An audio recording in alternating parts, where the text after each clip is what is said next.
guys, welcome back to another video. I know that I have been away for quite some time after telling you guys that I will record some more videos, but there was a lot going on in my life. Very hectic, a few months I would say, but slowly getting back on track, and finally was able to create a mini studio here in the new house where I can record, because I could not find some of my equipment like the microphone and the camera, and those are the most important things that I need to record. So that was kind of frustrating, but I finally got all the pieces together and I can finally make a video for you guys, which I've been eager to do because I have stories. So thank you guys so much for patiently waiting for my next video.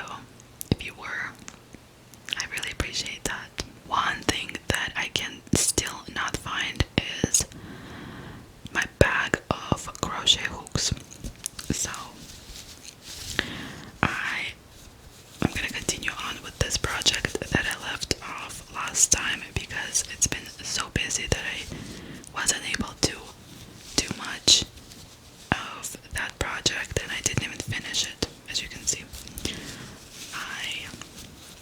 right after the previous video that I put up, I pretty much had to pack, and it was a lot of things to pack, and then we had to move, so I didn't have time to finish anything. But thankfully I found this project and I will continue making this, and then maybe by next video we will have something new, hopefully, if I find my bag of crochet hooks. But I'm hoping if I don't, then I'll just have to buy all those hooks, which is a lot of hooks because I've collected them over the years. Okay, so we're gonna continue with the double crochet and the front post double crochet all around.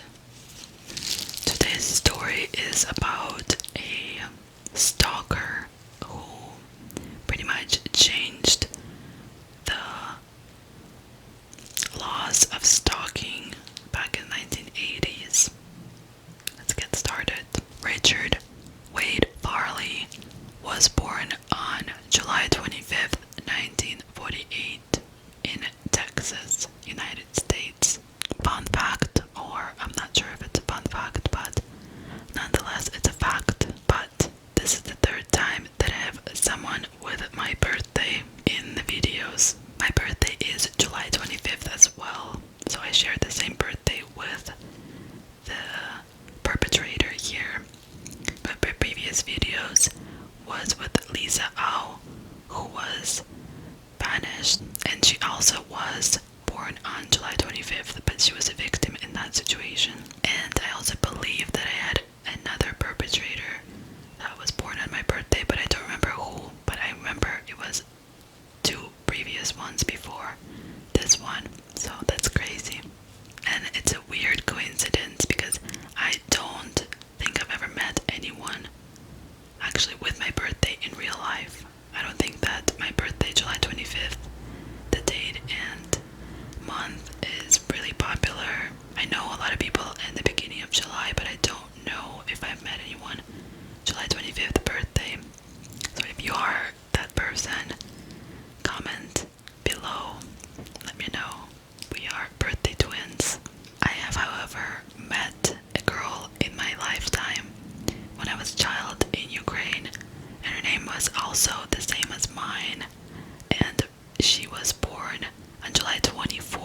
junior college. However, he never graduated because he decided that it wasn't for him and he wanted to do something else in life. So Richard then joined the US Navy in 1967 and he stayed there for 10 whole years.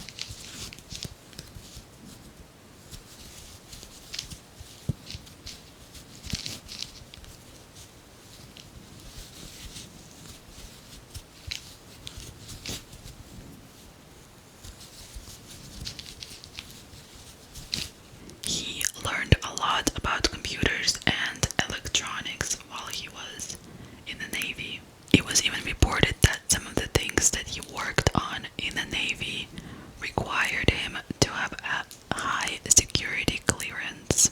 So that means that the Navy checked his background and criminal history and they found him clear to work there. Richard received an honorable discharge in 1977.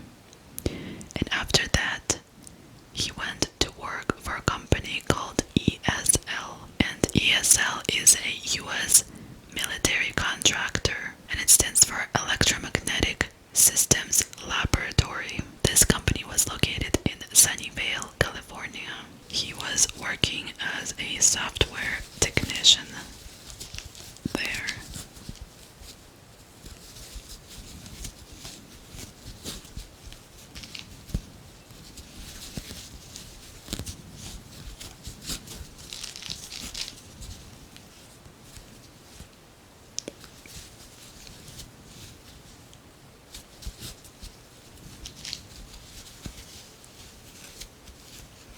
Around the same time, Richard also bought a house in San Jose, California. And keep in mind, he was only 29 years old at this time. So it seems that he was doing pretty well for himself. And considering his age, he already owned a house. He already got honorably discharged from the Navy. And for the most part, while he was working at ESL, his co-workers said that he was a well-liked guy.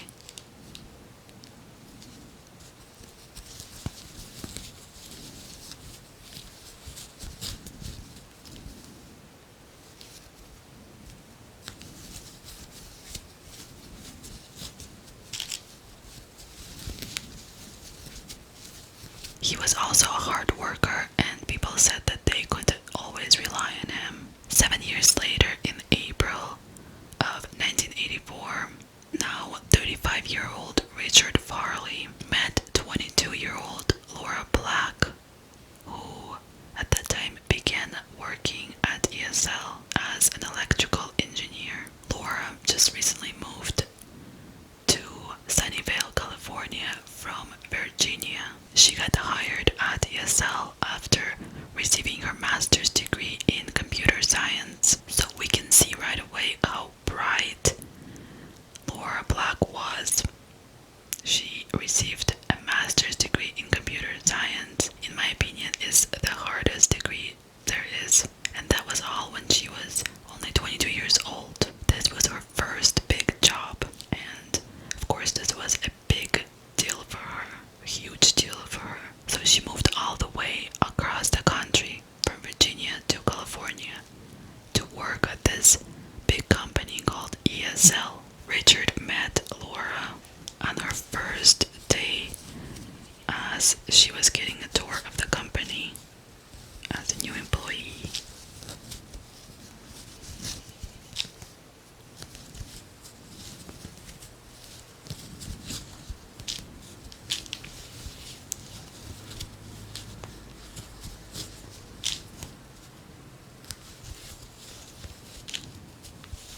On this day, Richard said that he became completely smitten by Laura Black, and he even said that he fell in love with her from first sight.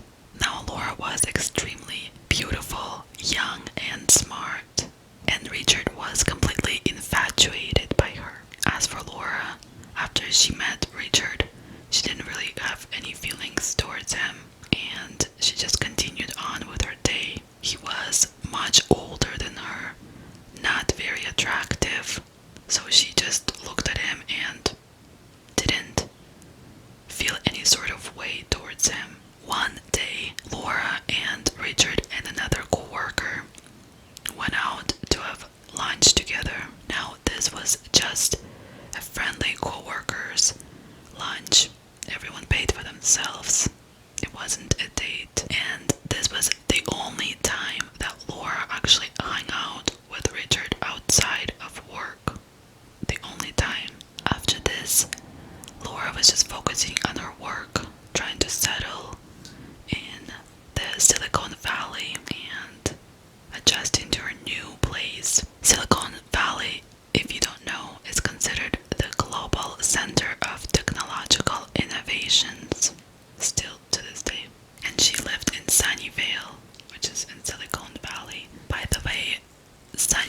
sounds so adorable, I think, for a town name. So Richard was absolutely obsessed with Laura, and he turned all his attention to her. He was constantly inviting her out.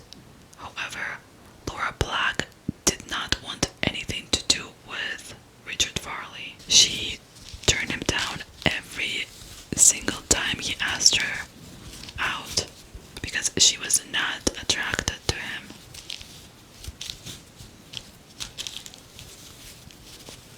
And most people, after being rejected so many times, you would assume, would realize that this person doesn't want anything to do with you, move on, and accept that there's no future with this person. And Laura Black was extremely nice person, and she was trying to tell Richard in the kindest way possible that she is not interested. However, it came to a point when Laura became extremely frustrated that Richard wouldn't leave her alone. So she stopped answering Richard's calls and stopped responding to him at work. But Richard Farley did not like the rejection.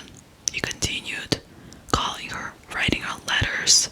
His obsession in pursuit of Laura Black continued over the next 4 years. It was estimated that Richard Farley wrote about 200 letters to Laura in the course of 4 years. He would write 3 to 4 letters a week, but it did not stop there. He would constantly cruise by her house because he found out where she lives, of course. And sometimes he would just sit outside her house and stare. He would constantly call her, and Laura, as I mentioned, did not want to talk, so she wouldn't pick up the phone. And then Laura got a membership at the local gym, and this is when Richard Farley also got a membership at the same gym, and he would go there when she was there. How creepy is that? One time Richard broke into Laura's desk at work, looked through all her stuff, and was able to get her personal information. So one time, Laura went to visit her parents in Virginia, and he found out that she was there, and he would send her letters to her parents' house. Yes, he was going to the next level with his stalking. He also made a copy of her house key.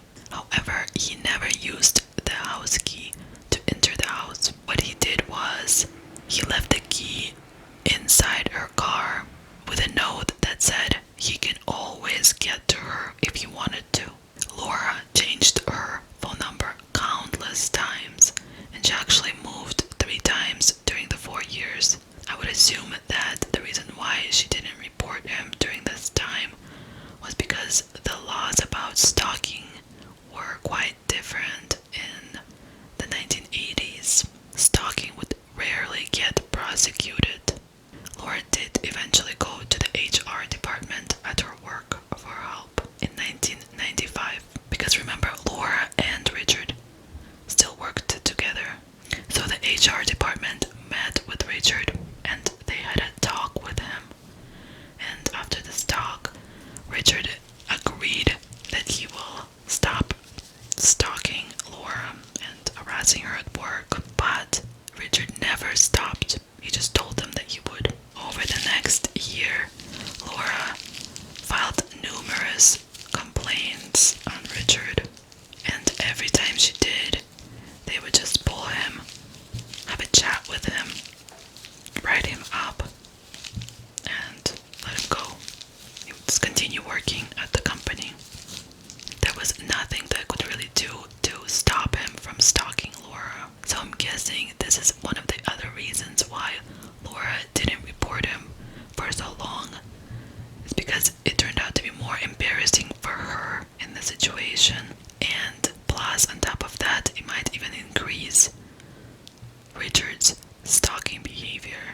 In 1996, Richard Farley was fired from ESL, and he was not happy, as we predicted.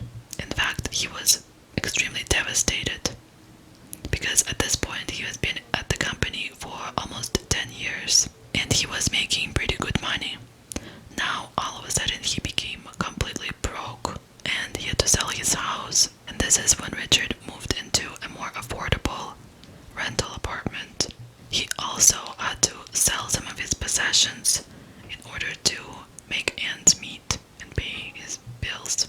And this is when he began to blame Laura Black for all this. He blamed her for losing his job because she went to human resources and told on him.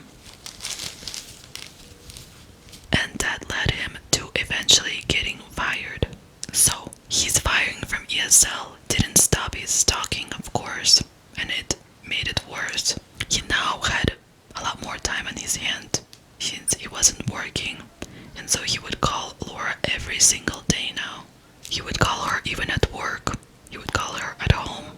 And now he didn't care about losing his job because he didn't have a job anymore. So he had more time for stalking. He would go to the company's softball practices, and apparently Laura Black was a part of the softball team of the company, which, by the way, I thought was pretty cool that the company was so big and they even had their own softball team. So Richard continued following her to the gym. He even began to follow her to some of her classes because Laura was taking some other classes for a master's program. I'm not sure if she was doing like a second master's program. I couldn't find any information about that. I know she already had a master's degree when she began working at ESL, but she was taking some more classes for another master's program in California. And I guess Richard would enlist in some of her classes as an outed, and he would just hang out and sit in the back of the classes. This is scary stuff. Can you imagine the level of fear that Laura was experiencing at that time? I mean, he already crossed the line, and it seemed like nothing could stop him from crossing bigger line and into more physical violence. And the letters at this time became more and more ominous. He now would write about daily activities that Laura was doing to let her know that he's been watching her. And he would even mention the time and date of all the activities. In one letter he wrote that he wrote down all the license plates of the cars that ever visited her house, so that he could keep tabs on who he thought she was dating. I took a training at my work and found out that 1 in 3 women are stalked, and 1 in 7 men get stalked at some point in their life. So Richard Farley at this point owed IRS a bunch of money, and he was unable to pay this money. However, over time, Richard Farley was able to get his life back on track. Richard started taking classes at San Jose State University, and this is where he met a woman named Mai Cheng, and he began dating her, and she even later became his fiancée. He got another job as a programmer at a company called Covalent Systems. But meanwhile, he continued to stalk Laura. So none of this, even the fact that he was engaged, stopped him from being obsessed with Laura Black. In early 1987, Richard Farley wrote Laura Black a letter saying this: "You can't push me. Do you have any idea what I'm willing to do if I'm pushed beyond what I'm willing to accept?" In July 1987, he wrote another letter to Laura Black saying this: "If I had to choose between being with May and fighting with you, May would lose. So he would rather be with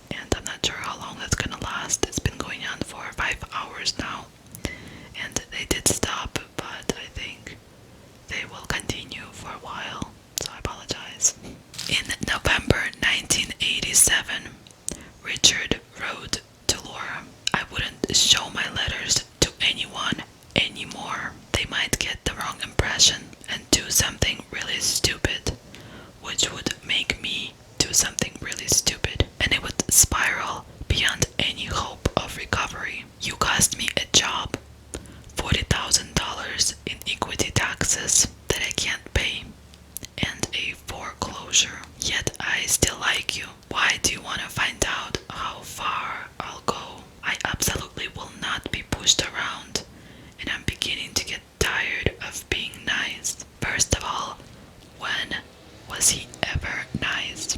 She doesn't even care about this guy, and he sounds like they're ex-lovers or something. And here's another letter that he wrote around the same time. I have your parents' address, so if you run, I will follow. In January of 1988, a male friend of Laura's confronted Richard, telling him that if he doesn't stop harassing Laura, then he will end up in jail. After that, Richard wrote Laura another letter saying that it's not in Laura's best interests to have her male friends interfere, and that her friend has no idea what he's getting himself into. He also asked Laura to tell her friend not to contact any police. By February 1988, Laura was at her breaking point, so she went to an attorney, and she brought all her letters that she received from Richard, and she worked with an attorney to get a temporary restraining order against Richard. On February 17th, 1988, the restraining order hearing was supposed to take place. Let me also tell you that Richard visited the Big Horns Sporting Goods about a week earlier, and he purchased a shotgun and lots of ammunition. He paid for these items with a faulty check, since he didn't have any extra money. He also rented a lane at the shooting range and requested 6 man-shaped targets. And at that time, he purchased 13 boxes of ammunition for that day. After this, he went and dropped off a package for Laura's lawyers. And in this package was a letter that said that he did actually have a long and romantic relationship with Laura. And he also included some receipts from dinners that he supposedly took her to. He also included some records of the phone calls, and that they stayed on the phone for a while talking to each other. So basically he included some evidence to prove that he actually did date Laura, and she lied about the entire situation. However, her attorneys didn't believe anything that Richard said and dismissed the package. Meanwhile, Richard purchased more ammunition during this time, and also he visited a home away from home lot to purchase a motorhome. Most likely he purchased that with another fake check. No wonder why checks are not accepted in most places anymore. It was so easy to make a fake check. Moreover, Richard then went to his new job and removed Laura from being a beneficiary on his life insurance, which is so odd and completely crazy that he even had her as a beneficiary on his life insurance policy. After removing Laura, he added Mei Cheng as a beneficiary, which should have been done from the beginning. According to some documents that I read, May, his fiance, had no idea about Laura's existence until the incident. Can you imagine? So she was dating this guy, falling in love with him, even moved in with him, and then they got engaged. And then to find out that the entire time he was creepily obsessed with another woman, and he was stalking her daily. The day before the restraining order hearing was supposed to take place,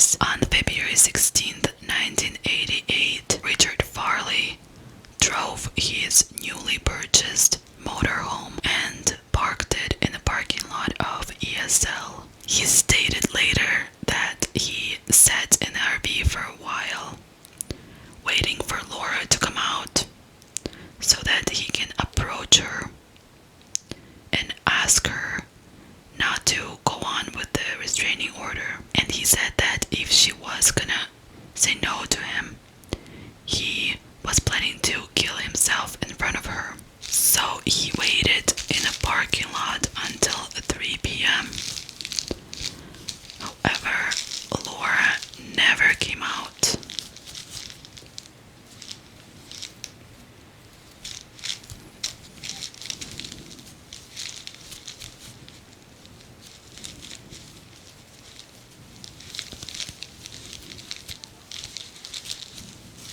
This is when Richard decided to exit the RV and walk inside the building, but he was loaded with all kinds of weapons at this point and a lot of ammunition. As he was walking towards the building, he stumbled upon his ex-co-worker with whom he often went to lunch with. His name was Lawrence.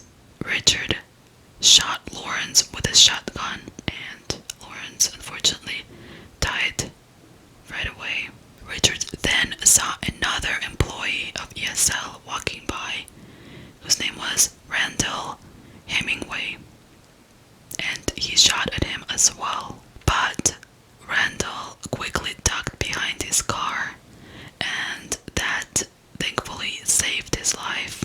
After that, Richard shot at the glass front door of the ESL building, and that way he was able to enter the building. He was making his way to Laura's office, which was located on the second floor of the building.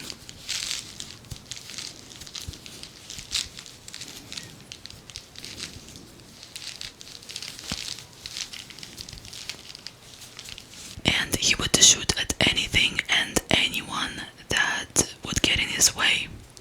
And unfortunately, the security in this building was not very good. And plus, the security guards at the front did not carry any weapons. So when Richard appeared with all these weapons on him, security was unable to stop him.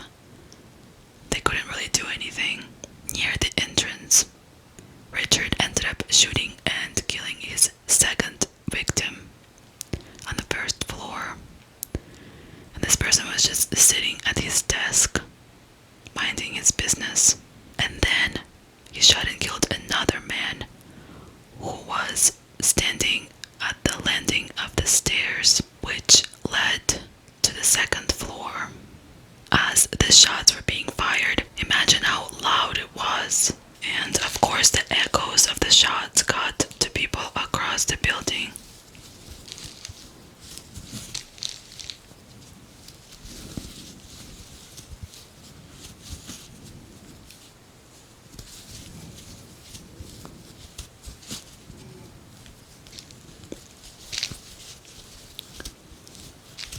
Some of the employees began to run out of the door, trying to escape, and others were just trying to barricade themselves behind their desks.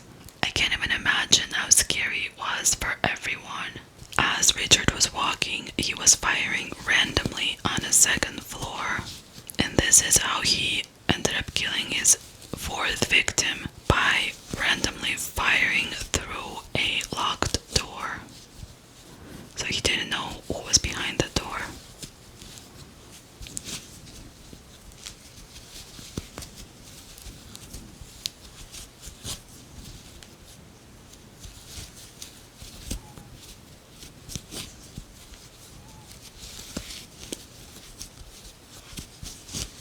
He shot and killed a few more people as he was walking until he reached Laura Black's office. At this point, Laura was actually outside of her office, but as soon as she heard Richard getting closer, she quickly ran up and ran inside her office and slammed the door in front of his face. When she did that, that got Richard really angry even more. So he shot through the door and the bullet barely missed Laura. After that, Richard shot at the lock and the door swung open, giving access to inside of Laura's office.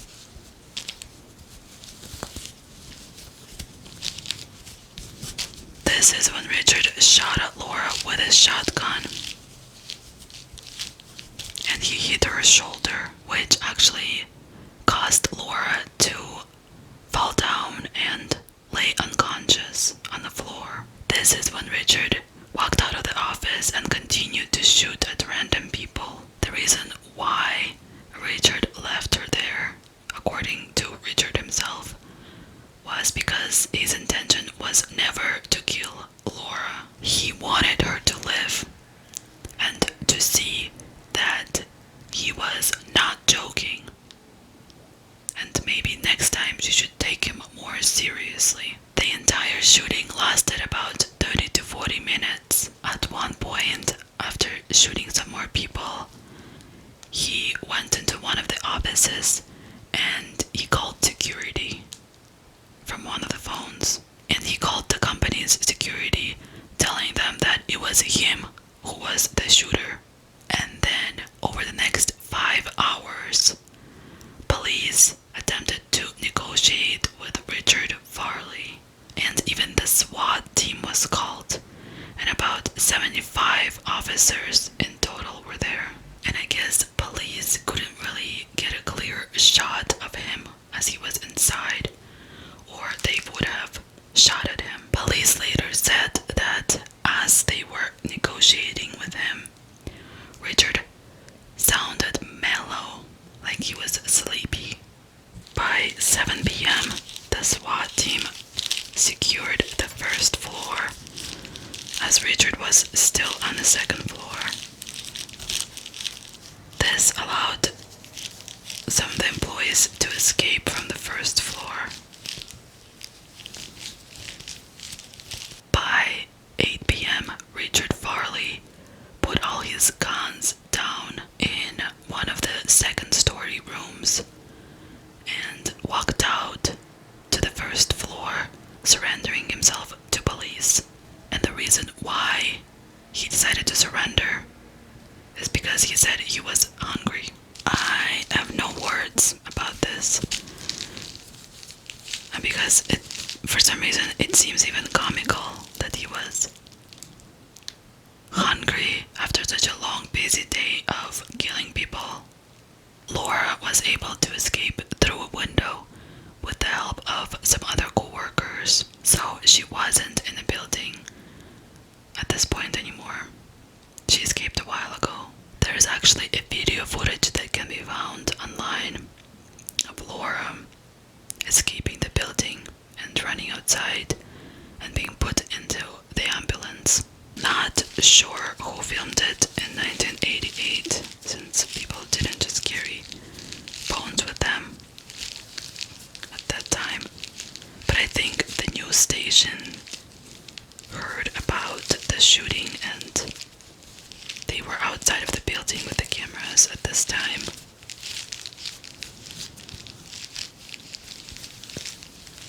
So after Richard declared that he was hungry and surrendered to the police, he was arrested and taken into jail, where he was actually given a sandwich and he requested a Diet Pepsi. Overall, Richard Farley killed 7 people that day and injured 4. The people who were murdered were 43-year-old Joe Silva, 23-year-old Wayne Williams, 27-year-old Glenda Moritz, 26-year-old Ron Reed, 49-year-old Ellen Lamparter, 46-year-old Lawrence Kane, and 36-year-old Ron Downey. Surprisingly, a lot of the victims' families blamed Laura Black for this tragic event, stating that she could have done more than she did, and she just enjoyed attention that she got from Richard. Laura Black ultimately underwent 7 different surgeries to try to repair her shoulder, and unfortunately it never got back to normal. The next day after this event occurred, a hearing was still held to make the restraining order permanent.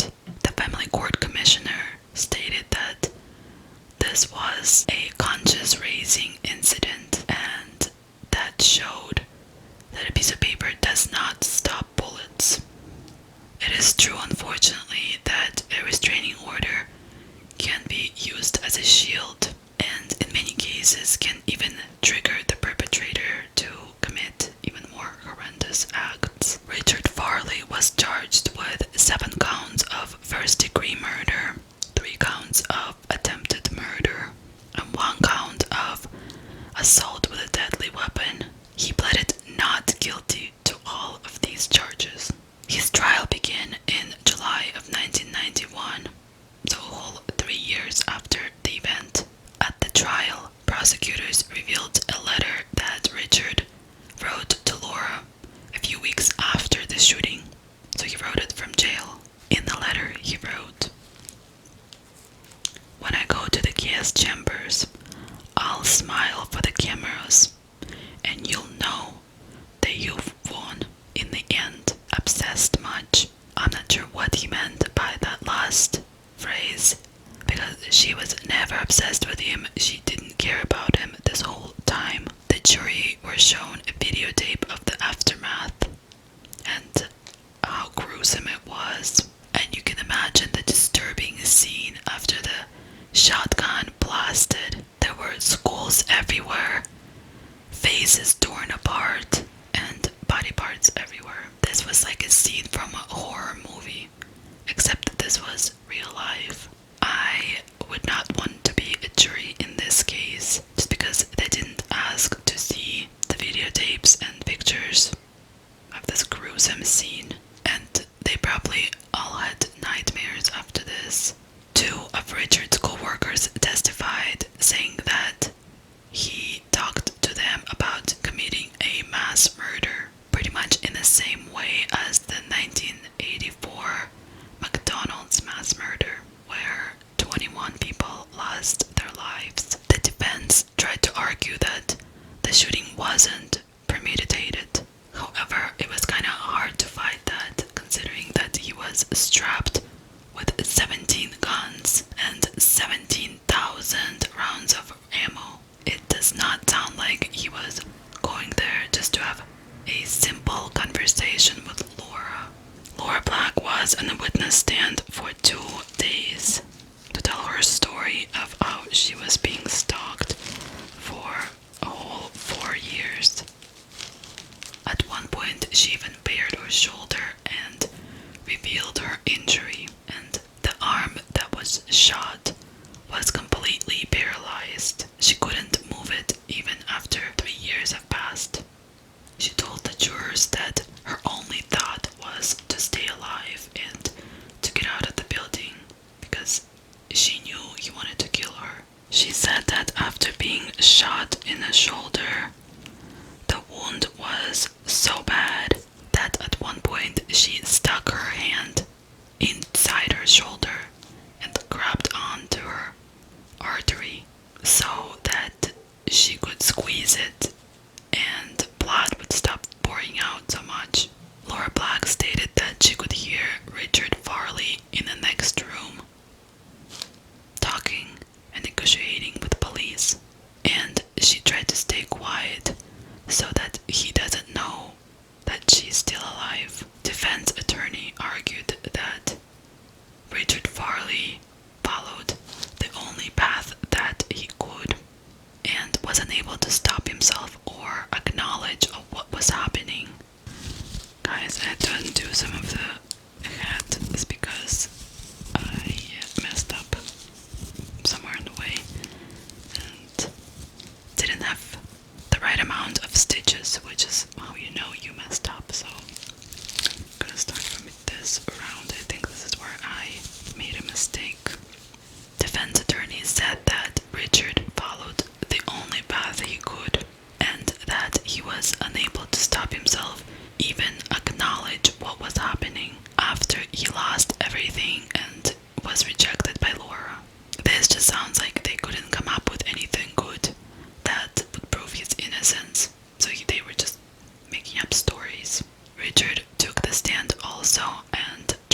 reasons, because he was looking like a Terminator going in there with all those guns. So the jury found Richard Farley guilty after 6 days of deliberation. On November 6th, 1991, jury recommended that Richard should get a death penalty. So Richard Farley did get the death penalty, and he's actually still sitting on the death row to this day. He is sitting at the San Quentin State Prison in California, and he is 75 years old right now. Due to this stalking case and another stalking that led to murder of actress Rebecca Schaeffer, California passed the first ever anti-stalking laws in America. This case was the landmark in created laws against stalking and furthermore protected victims of stalking. A movie called I Can Make You Love Me, which is also known as Stalking Laura in UK, starring Brooke Shields as Laura Black, came out in 1993. And I've actually heard it's a really good movie, but I've never seen it before. And it's based on actual events of this story. Laura Black is still alive today. She is 62 years old. She currently works as a managing director at a full-service investment banking firm. Very sad story. And I cannot believe how many people lost their lives due to this. I have posted a new TikTok video, and I'm planning to post them more. And on my TikTok I usually post tutorials and mini clips of crochet projects and stuff that you can do in a few minutes. So check that out and add me on TikTok and Instagram as well. Thank you guys so much for watching.